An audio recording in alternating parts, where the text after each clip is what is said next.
The room stopped, not gradually, not person by person, all at once. One moment there was the low ambient noise of a private gymnasium, the shuffle of feet, the creak of equipment, the quiet conversation of men who were comfortable in each other's company. The next moment, there was nothing. Complete pressurized silence, the kind that fills a space so completely it has physical weight. Nobody gave a signal.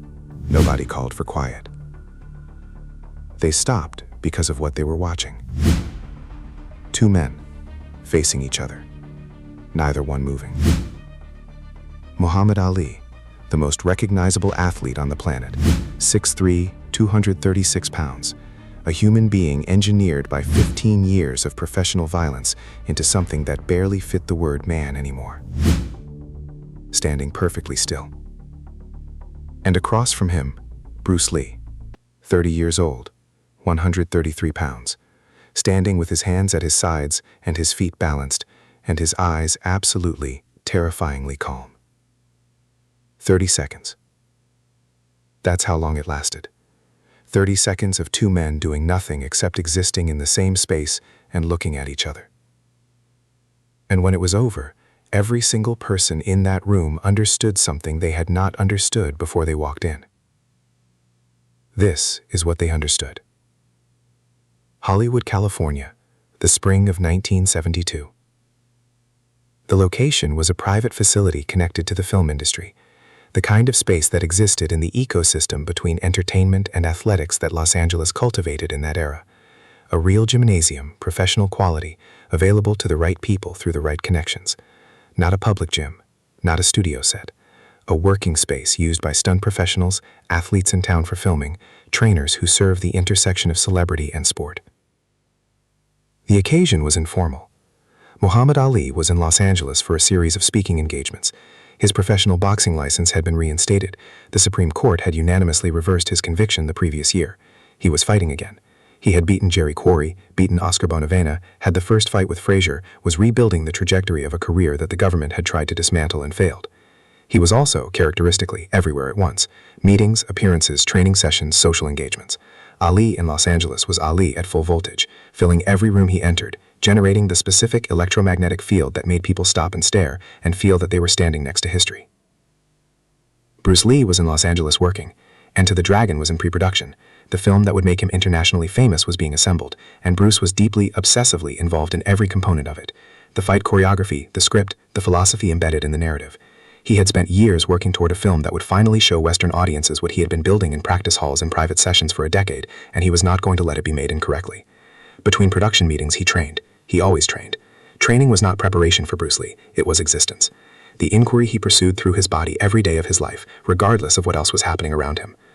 The mutual connection was a film industry figure, a producer with relationships in both worlds, who had known both men separately for years, and had, on more than one occasion, thought about what would happen if they were in the same room.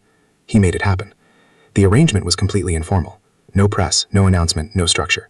Ali would be at the facility in the morning, Bruce would be there. If they wanted to work together, they could. If they simply wanted to meet, that was enough. 11 people total in the facility that morning. Ali's trainer and 2 associates, Bruce's training partner and 1 student, the producer who arranged it, 4 other people, industry figures, athletic contacts, whose presence was peripheral and whose identities have not been confirmed. 11 people.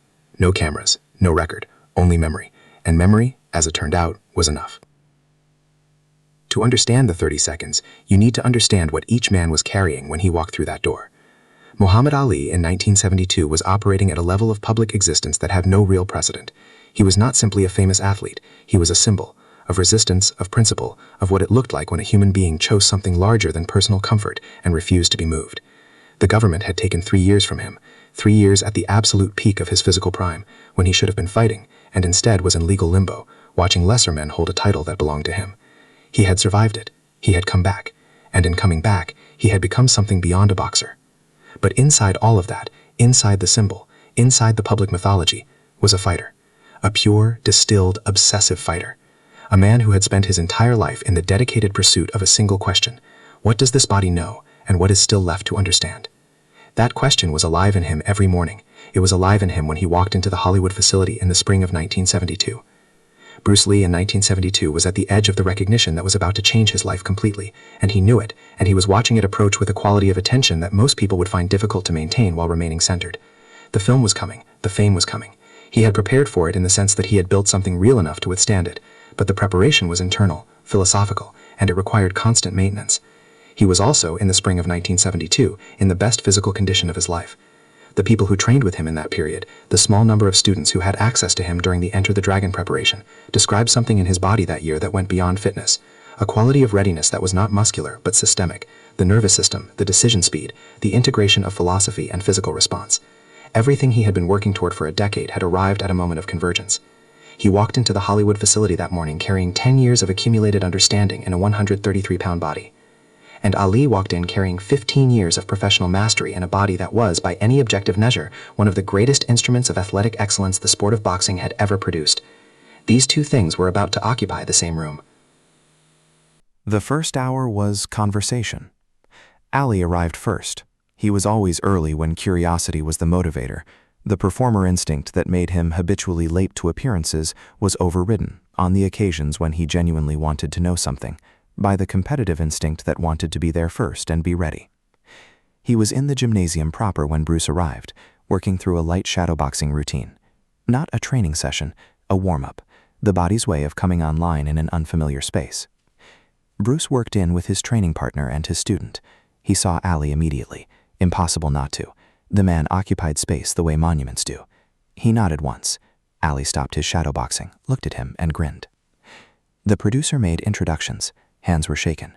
The 11 people in the room arranged themselves in the natural geometry of witnesses, the two principals at the center, everyone else at the edges. What followed for the first hour was, by all accounts, a genuine conversation. Not small talk, not celebrity pleasantry, a real exchange between two people who had found, almost immediately, that they were interested in each other in the specific way that serious practitioners are interested in other serious practitioners. Ali asked about Jeet Kune Do, not the name, the concept. What makes it different? Bruce explained the subtractive principle, not adding techniques, removing assumptions. Ali listened with the quality of attention he gave to very few things. Bruce asked about the rope-a-dope, the strategy Ali had been developing, the revolutionary idea that you could win a fight by appearing to lose it, that absorbing punishment strategically was a form of attack. Ali explained it in physical terms, demonstrating the shoulder positioning, the way the ropes became an extension of the body's defensive system. Bruce watched it twice and said, "That's Wing Chun." Ali looked at him. "Not the style," Bruce said, "the principle. Yielding as offense. The tradition is 300 years old." Ali laughed. The real laugh, the private one. "Nobody told the tradition I was using it," he said. The room was easy after that. The laughter broke whatever remaining formality existed, and what was left was the comfortable intensity of people who respected each other and had things they genuinely wanted to learn. Then Ali's trainer said something that shifted the temperature. He said, quietly, to one of Ali's associates, but in a room where everyone was paying attention to everything, quietly was not quietly enough. "I'd still like to see what happens when he actually has to move against someone who can really hurt him." He meant Bruce. The implication was clear. The demonstrations were impressive. The philosophy was interesting, but philosophy didn't account for being in the range of a heavyweight's power. The question underneath the comment was the question that always underlies these encounters between different scales of fighter. Does it work when it matters? The room went slightly still. Ali heard it, didn't react visibly, but his eyes moved to Bruce. Bruce had also heard it. He said nothing for a moment. Then he looked at Ali directly. 30 seconds, he said. Ali raised an eyebrow. 30 seconds of what? "Stand across from me for 30 seconds, Bruce said. "Don't attack, don't defend, just stand there." The room was quiet. Ali looked at him. The grin came back, but it was the thinking grin, the one underneath the performance. "That's it," Ali said. "That's it," Bruce said. "And what happens?" "You tell me," Bruce said, after. Ali looked at him for a long moment. Then he said, "All right." They faced each other, 8 feet of gymnasium floor between them. Ali in his natural standing position, weight distributed, body relaxed, the specific relaxed quality of a man whose body is always one decision away from explosive action. His hands were at his sides. His face was forward. Bruce in his Jeet Kune Do ready position, weight slightly forward, feet angled. The stance that was not a stance because it contained no commitment, no telegraphed intention, no information an opponent could use. His hands were loosely raised. His eyes were on Ali. The 11 witnesses arranged themselves without being directed, stepping back, creating space. The instinctive deference of people who understand that what is about to happen in the center of the room requires room. Nobody spoke. 1 second. Ali's eyes were on Bruce's eyes. This was Ali's trained habit. Read the eyes first, because the eyes carry the intention before the body does. He had read thousands of fighters through their eyes. He had predicted punches, anticipated combinations, timed counters by reading what a man's eyes were doing in the second before his hands moved. He looked into Bruce Lee's eyes and found nothing. Not blankness, not emptiness, something more specific and more unsettling, the complete absence of information. Bruce Lee's eyes were looking back at him without giving anything. No tension in the pupils that preceded movement, no micro shift of focus that signaled where attention was directed, no readable intention of any kind. It was like looking into still water and finding no reflection. 2 seconds. 3. Ali became aware of something happening in his body that he did not initiate and could not fully explain. A low-level activation, not fear, nothing as crude as fear. The activation that his nervous system produced when it registered something in the opponent's category that it hadn't fully processed yet. His body was trying to read Bruce Lee the way it read every opponent. It was finding nothing to read. 4 seconds. 5. Bruce had not moved. His weight had not shifted. His breathing was completely controlled. His eyes were on Ali with the patient, total attention of a man who had nowhere else to be and nothing else he needed to be doing. Ali was, for the first time in recent memory, slightly uncomfortable. Not externally. His body showed nothing. The showman's control was too deep for anything to reach the surface. But internally, in the private intelligence of the body that exists beneath performance, training, and conscious control, something was operating that Ali would spend time with later. 6 seconds. 7. 8. The room was completely still. The 11 witnesses held the silence as though releasing it would break something important. Ali's trainer, who had positioned himself at the edge of the room with his arms crossed, slowly uncrossed his arms. Nobody noticed him do it, but he did it. 10 seconds. 11. 12. Bruce Lee took one step forward. Not fast, not slow. A measured, deliberate step. The kind of step that contains no information about what comes next, and therefore contains all information about what might come next. Bruce's body responded before Bruce's mind did. His weight shifted, fractionally, barely visible. The body's autonomous protective response to incoming uncertainty. Not flinching, not retreating, but adjusting. Bruce stopped. He had not done anything else. One step, then still again. But Ali's body had moved, and Ali knew it. 15 seconds. The room held. Ali registered what his body had done. That was the thing about Muhammad Ali that separated him from fighters who were merely great. He had an interior observer, a part of his consciousness that watched his own performance in real time, with the cool detachment of a judge watching from outside the ring. Most fighters were too inside their own bodies to observe themselves clearly. Ali was always both, inside and watching. He had felt the shift. His weight had moved, a fraction of an inch backward, redistributed across his rear foot, the body's wordless signal that it had registered something incoming and was preparing to respond before the mind gave the instruction. He had not decided to do that. His body had done it without him. 16 seconds. He looked at Bruce Lee, who had not moved since the single step, who was standing in his not quite a stance with his hands loosely raised and his eyes completely still. And Ali understood something new about what he was looking at. The step had not been an attack. It contained no commitment to any specific technique, no angle that locked Bruce into a particular follow-through, no information that Ali could use to predict what came next. It was a question. The step was a question addressed directly to Ali's nervous system, bypassing his conscious mind entirely, asking, "How does your body respond when the information it needs doesn't arrive?" And his body had answered honestly. It had moved. 17 seconds. 18. Bruce took a second step. Same quality, same measured deliberateness, no commitment, no telegraph. The step of a man who might be about to do anything or nothing, and whose body language offered no method of distinguishing between the two possibilities. Ali's weight shifted again. This time he caught it happening. He felt himself beginning to redistribute, and he redirected it, brought his weight back to center, consciously, through the same act of will that had kept him standing in the middle of a Fraser combination when lesser men would have gone down. He centered himself. He looked at Bruce. Bruce looked at him. Neither man spoke. 20 seconds. The gymnasium was so quiet that the traffic sounds from the street outside had become audible. A bus, a horn. Ordinary Los Angeles going about its morning completely unaware of what was happening 11 feet from a wall in a private facility where 11 people stood without breathing. Ali's trainer later said, "I've watched him in the ring against Liston, against Frazier, against Foreman. I've watched him stand in front of the most dangerous men in the world and not blink. This was different. I cannot explain how it was different. It was different in a way I don't have the right words for." 22 seconds. Bruce Lee moved. Not a step this time. His right hand came up, slowly, completely visible, no attempt at concealment, and he extended it toward Ali, palm open, fingers spread. The hand held at the level of Ali's sternum, approximately 4 feet of air between the open palm and where it was directed. He held it there. Still. Open. Pointed at the center of Ali's chest like a compass needle finding north. And Ali felt it. Not the hand. The hand was 4 feet away and stationary and constituted no physical threat of any kind. He felt the intention behind it. The specific targeted quality of Bruce Lee's attention as it came through the open palm and landed on Ali's sternum was something that several witnesses later struggled to describe and all agreed they had observed. Not a physical sensation, nothing had made contact, something more interior than that. The feeling of being precisely and completely seen by something that knew exactly where to look. Ali's trainer. The hair on my arms went up. I'm not an excitable man. The hair on my arms went up. Bruce's student from the edge of the room. It was like watching someone point at a thing with such total certainty that the thing became visible for the first time. He was pointing at Ali's center, not his chest, his center, and Ali felt it. 25 seconds. Ali looked at the hand. He looked at Bruce's face. He looked back at the hand. And then, slowly, with the complete deliberateness of a man making a considered choice rather than an involuntary response, he took one step backward. One step. Chosen. He did not step backward because his body commanded him to without consent, the way it had at seconds 12 and 18. He stepped back because he had assessed the situation with everything he had and decided, consciously, that the most honest response to what was being presented was to create distance. The most dangerous man in the sport of boxing stepped backward, by choice. In acknowledgement of something. 28 seconds. Bruce lowered his hand. He returned to his neutral position, weight balanced, hands at sides, expression unchanged. He looked at Ali. 29.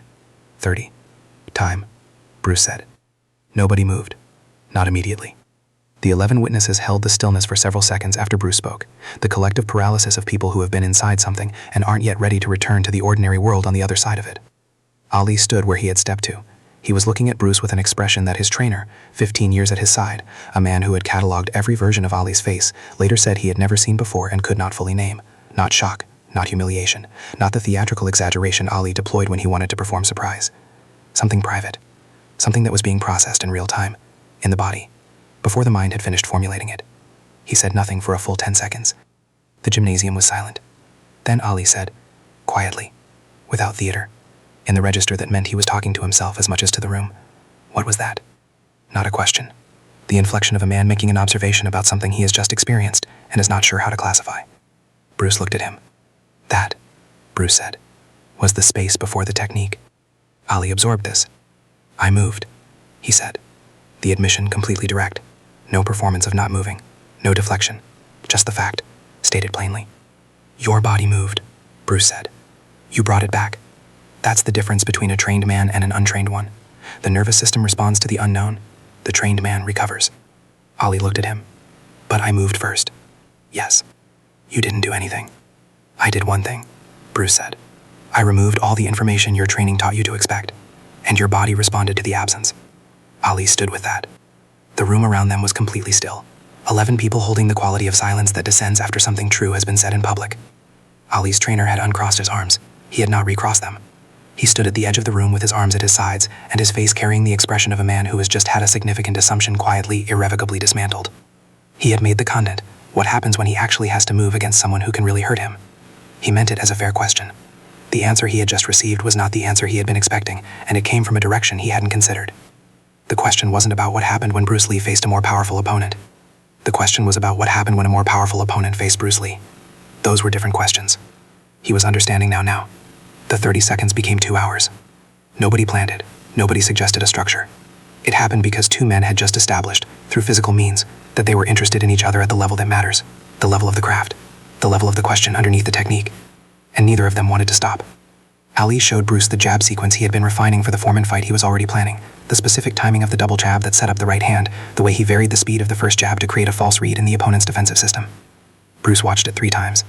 Then he showed Ali how the same principle, the false read, the information mismatch, operated in Jeet Kune Do through the concept of broken rhythm. The deliberate disruption of expected timing, the pause inserted where the opponent's training predicted continuation, the continuation inserted where the opponent's training predicted a pause. Ali's eyes sharpened. He had been doing this in boxing for 15 years without having a name for it. Someone had just named it. The recognition that crossed his face was the recognition of a man finding language for something he had always known in the body. Broken rhythm, he repeated. Your training teaches you patterns, Bruce said. The patterns become expectations. Expectations become vulnerabilities. Break the rhythm and you break the expectation. Ali nodded slowly. Then, and the rope-a-tope is broken rhythm in time, not in movement, in strategy. Bruce considered this. Larger scale, he said. Same principle. Same principle. Ali confirmed. The room exhaled. This was the conversation that the 11 witnesses were not expecting and could not have anticipated. Not a physical demonstration. Not a test of speed or power or technical precision. A philosophical convergence. Two men who had independently developed the same understanding through completely different disciplines. Finding the shared grammar of what they knew. Ali's trainer. Later. I've watched Muhammad have a lot of conversations. Smart conversations. Important conversations.